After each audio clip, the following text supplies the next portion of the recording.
Hey guys welcome to another morning study blog. And अभी आप time देख लो 4:19 हो रहा है एंड बाहर तो अभी अंधेरा है। एंड एक बंदे ने कमेंट किया था कि उसे अर्ली मॉर्निंग स्टडी ब्लॉग चाहिए, तो इसलिए मैंने सोचा कि चलो ला देते हैं। एंड टेबल पे देखो मैं सब पड़ा हुआ है, तो चलो सबसे पहले तो अपना टू डू लिस्ट बना लेते हैं। और ऐसा कहूँ कि ऑलरेडी मैं टू डू लिस्ट को अपडेट कर दूँ, बिकॉज मैंने ऑलरेडी टू डू लिस्ट बनाया हुआ था बट मैं उसे कंप्लीट नहीं कर पाया ड्यू टू सम प्रॉब्लम।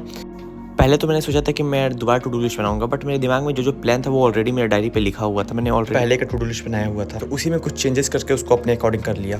तो चलो सबसे पहले अभय बैच के बैकलॉग्स कंप्लीट करने से स्टार्ट करते हैं। अभी तो गलती से मुझसे लाइव प्रोसेस का खुल गया था, जिसको मैंने ऑलरेडी देख रखा है, तो उसको देखने की जरूरत नहीं है। अभी मैं प्रशांत भैया का इलेक्ट्रिसिटी चैप्टर का बैकलॉग कंप्लीट करना है। तो चलो लेक्चर 2 देखते हैं, जिसमें सर ने क्वेश्चन प्रैक्टिस करवाया। एंड सर ने क्या अच्छे क्वेश्चन कराए थे यार, मतलब डिफिकल्ट था क्वेश्चन, बट हाँ उसको सॉल्व करने में मजा भी आ रहा था बहुत। हाँ स्टार्टिंग से कुछ क्वेश्चन तो डिफिकल्ट थे जो मुझसे नहीं बन रहे थे या मुझे कॉन्सेप्ट याद नहीं आ रहा था। एंड सर ने पिछला जो लेक्चर 1 था उसमें सर ने कंप्लीट करा दिया था इलेक्ट्रिसिटी का जितना भी थ्योरी पार्ट है वो। एंड लेक्चर 2 में सर ने न्यूमेरिकल्स कराया था, तो हाँ अच्छा खासा प्रैक्टिस हो गया था बोर्ड्स के पर्सपेक्टिव से न्यूमेरिकल्स का, इलेक्ट्रिसिटी चैप्टर्स के। एंड सर ने यही बताया था कि इस चैप्टर से डिफिकल्ट क्वेश्चंस आएंगे, तो हाँ मैं आपको सजेस्ट करूंगा कि इलेक्ट्रिसिटी चैप्टर्स के जितने भी आप न्यूमेरिकल्स कर सको कर लो।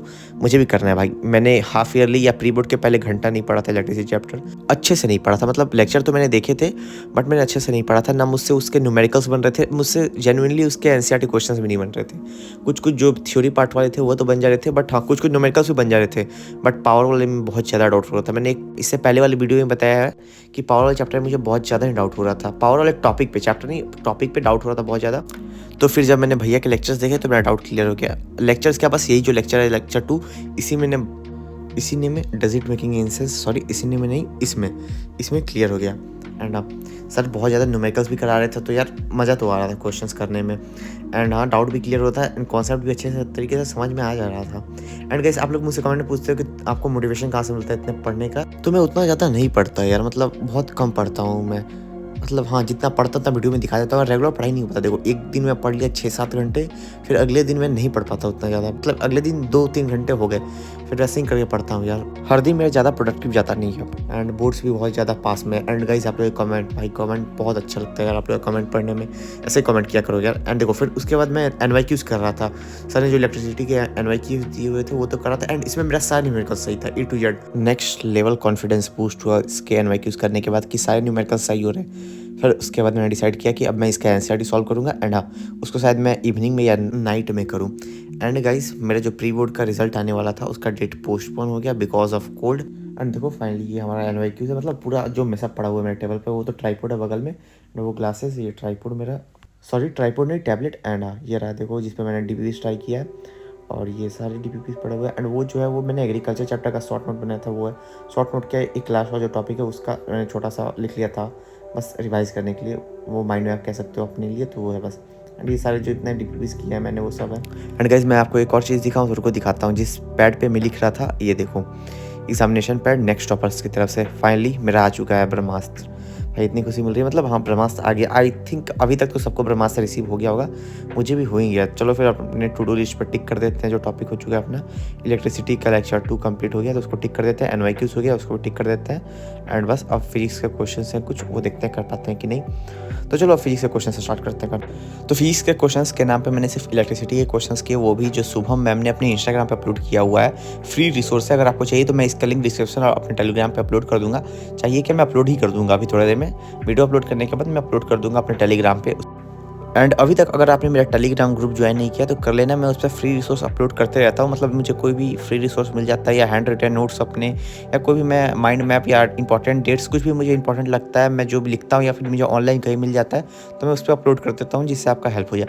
तो अगर नहीं ज्वाइन किया तो कर लेना, लिंक डिस्क्रिप्शन में है उसका। एंड चाहो तो इंस्टाग्राम पर भी फॉलो कर सकते हो, अगर मुझे कुछ पूछना हो तो इंस्टाग्राम पर फॉलो कर सकते हो, या फिर आप मुझे मेल भी कर सकते हो, सबका लिंक डिस्क्रिप्शन में है। एंड गाइस फिर उसके बाद मैं राम लक्ष्मण परशु विवाद वाले चैप्टर का, बिकॉज मेरा हिंदी बहुत ज़्यादा वीक है, तो आपके पास अगर कोई टिप्स एंड ट्रिक्स हो तो हिंदी में कमेंट में ड्रॉप कर देना है, बहुत ज़्यादा हेल्प हो जाएगा मेरा। एंड हिंदी बहुत ज़्यादा वीक है मेरा, तो मैं क्या कर रहा था कि क्वेश्चन बैंक पढ़ा हुआ था मेरे पास, उसमें मैंने सेशन के स्टार्टिंग में लिया था, तो फिर मैं उससे हिंदी को पढ़ रहा था एंड अपने मन से खुद से समरी लिख रहा था। बिकॉज मैंने इसका वीडियो लेक्चर बहुत बार देखा है, हर एग्जाम से पहले मैं इसका वन शॉट देख के ही जाता हूँ। तो मैं क्या कर रहा था कि पोएम पढ़ रहा था एंड समरी अपने मन से लिख रहा था। इससे क्या होगा कि जो मेरा स्पेलिंग मिस्टेक होता है वो भी थोड़ा बहुत तो इंप्रूव हो ही जाएगा। एंड अगर मैं गलती लिख रहा हूँ तो वो अलग बात है, लेकिन मैं बार बार गूगल पे से करके देख ले रहा था। तब मुझे वहाँ पे आया था एक वीडियो कि आप अपने हिंदी को कैसे सुधार सकते हैं, मतलब हिंदी स्पेलिंग मिस्टेक वाला, उसमें वो ओ का बता रहा था। तो भाई पता नहीं क्या सोच के मैं वो वीडियो लेक्चर देखने लगा। पता नहीं क्यों बट मैं वो देख रहा था एंड वो जो मुझे वर्ड बोल रहा था मैं उसे लिख भी रहा था, देख सकते हो मैं पीछे रफ पे लिख भी रहा था। फिर उसके बाद मैंने उसे बंद किया एंड फिर से वापस अपने काम पे लग गया। अभी तक तो मैंने सिर्फ स्टैंजा 1 ही किया था, फिर उसके बाद मैं स्टैंजा 2 और 3 किया। एंड ये जो चैप्टर है राम लक्ष्मण प्रसु विवाद, ये बहुत ज़्यादा ही रिड्यूस हो गया है, तो अच्छी बात है। एंड हाँ, तो उसको करने के बाद फिर से मैं वहीं क्वेश्चंस प्रैक्टिस करने लगा कुछ। एंड मैंने बीच में लेक्चर भी देख ले रहा था मैं कि जो मुझे स्टैंजा नहीं पढ़ा रहा था मुझे समझ में नहीं आ रहा था, क्योंकि क्वेश्चन बैंक में जो दिया हुआ था एक्सप्लेनेशन स्टैंजा का वो बहुत ज़्यादा लेंदी था, इसलिए मुझे अपनी भाषा में लिखना था। तो मैं देख ले रहा था, बार बार छोटा छोटा लेक्चर देख रहा था, जो मुझे स्पेसिफिक जो मुझसे वर्ड नहीं पढ़ा जा रहा था या समझ में नहीं आ रहा था, तो उसका बस मैं देख ले रहा था। फिर उसके बाद मैंने उसके पीछे कुछ MCQ क्वेश्चन दिए हुए थे और PYQs, तो मैं उसे सॉल्व करने लगा। एंड जिस पेज पे मैंने एक्सप्लेनेशन लिखा हुआ था उसको मैंने अपने फाइल में रख दिया एंड मैं क्वेश्चंस प्रैक्टिस कर रहा था। अराउंड इसमें 26-27 क्वेश्चन ट्राई किए होंगे MCQ वाले। एंड फिर उसके बाद मैंने पठित गद्यांश से कुछ क्वेश्चन थे तो वो पढ़ा, मतलब मैक्सिमम तो उसमें रिड्यूस हो गया था, वो वाला भी दिया हुआ था तो मैंने उसे कट कर दिया और जो चैप्टर में था उसको मैंने सिर्फ उसका क्वेश्चन ट्राई किया। एंड जो क्वेश्चन आंसर था मैंने उसे ट्राई नहीं किया था, मतलब बस उसको मैं ऊपर से क्वेश्चन पढ़ ले रहा था और समझ ले रहा था कि आंसर कैसा लिखा हुआ है। मतलब पूरा क्वेश्चन तो कुछ कुछ क्या था, मैं आंसर भी नहीं पढ़ा था, बस क्वेश्चन पढ़ रहा था, अच्छा ऐसा है तो इसमें ऐसा से लिखूंगा तो हो जाएगा। बाय लुकिंग मेथड यूज़ कर रहा था मैं। ये जब मैं कोचिंग में पढ़ता था तो मेरे कोचिंग वाले सर यही कहते थे। जब मैं 9th में था तो वो मैथ के कुछ क्वेश्चंस थे जो मुझे देख के ही लगता था कि बन जाएगा, तो सर कहते थे कि बाय लुकिंग मेथड यूज़ कर रहा है ये। एंड फिर उसके बाद मैंने एक छोटा सा ब्रेक लिया एंड ब्रेक से आने के बाद फिर मैंने कार्बन एडिस कंपाउंड चैप्टर का लेक्चर देखा। एंड जब मैं ब्रेक पे गया हुआ था तो मैंने कैमरा ऑन ही कर दिया था, तो ये भी सब रिकॉर्ड हो गया है उसमें। एंड टाइम लैप्स पे लगा हुआ है तो बहुत जल्दी हो रहा होगा ये सब। फिर उसके बाद दोबारा नहीं मैंने कैमरा सेटअप किया एंड चाय मम्मी ला के दे दी थी, तो फिर दोबारा मैंने चाय पिया एंड कार्बन एडिस कंपाउंड का मैं नोट्स बना रहा था। फिर मुझे लगा कि नोट्स बनाने का कोई फ़ायदा है नहीं, कि वैसे भी मेरा टैब वापस बन के आ ही जाएगा 2 दिन में, तो मैं डायरेक्ट नोट्स से ही पढ़ लूँगा जो चैप्टर में दिया हुआ है। आप चाहो तो नोट्स बना सकते हो, ऐसा कोई नहीं है। मैं भी बना रहा था, बस मैं जो इंपॉर्टेंट पॉइंट लग रहे थे मैं वो उसका बना रहा था, और कुछ इंपॉर्टेंट रिएक्शंस लग रहे थे, इंपॉर्टेंट पॉइंट्स लग रहे थे, मैं बस उसे लिख ले रहा था। एंड गाइस सर ने कार्बन एडिस कंपाउंड चैप्टर को इतनी जल्दी ख़त्म कर दिया, मतलब ये इतना बड़ा चैप्टर है एंड सर ने बस 2 घंटे में पूरा चैप्टर को इतने अच्छे से समझा दिया कि आपको सब कुछ समझ में आ जाएगा। तो आप इनके यूट्यूब पे भी जो लेक्चर है वो भी अराउंड 1-1.5 घंटे का है, तो आप उसको भी फॉलो कर सकते हो यार। यूट्यूब पे भी तो वैसे ही पढ़ाएंगे। देखो मुझे स्टार्टिंग में मैं जेन्युइन बताऊँ तो मुझे इनका लेक्चर समझ में नहीं आता था, बट कार्बन एडिस कंपाउंड का जो है स्टरिफिकेशन स्पॉनिफिकेशन वाले जो टॉपिक थे वो मुझे समझ में नहीं आ रहे थे। एंड मैंने सर का लेक्चर खोल लिया एंड भाई सर ने क्या अच्छे तरीके से बताया था कि भाई मैं फ़ैन हो गया, मतलब बहुत अच्छे तरीके से बताया था।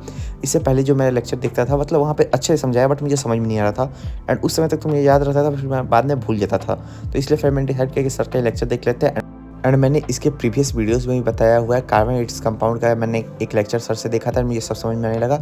एंड मैं दोबारा फिर से मैंने सोचा कि मैं पूरा ही लेक्चर देख लेता हूँ एक बार, क्योंकि मैंने बस वो आधा पार्ट जो मुझे समझ में नहीं आया था बस मैंने उतना देखा था। फिर मैंने डिसाइड किया कि मैं पूरा देखूंगा, लेक्चर 2 और लेक्चर 1 दोनों देख लिया एंड कंप्लीट हो गया ये चैप्टर। फिर उसके बाद मैंने डिसाइड किया कि मैं जाकर उसके NYQs करूँगा, बट 10 ऑलरेडी बज चुके थे और मुझे टाइम नहीं मिला कि मैं रिकॉर्ड कर पाऊँ, इसलिए फिर मैंने NYQs कर लिया था बट मैंने रिकॉर्ड नहीं किया। तो डेट्स इट, आज के ब्लॉग में बस इतना ही। मैं मिलता हूँ आपसे नेक्स्ट ब्लॉग में। एंड मेरे पास कोई टाइम लेस नहीं बचा हुआ था इसलिए फिर मैंने बैकग्राउंड लगा दिया। Tata bye bye guys. And हाँ, अगर चैनल पर नए हो तो चैनल को सब्सक्राइब कर देना, वीडियो को लाइक कर देना एंड टेलीग्राम पे फॉलो कर लेना और इंस्टाग्राम पे भी। चलो बाय।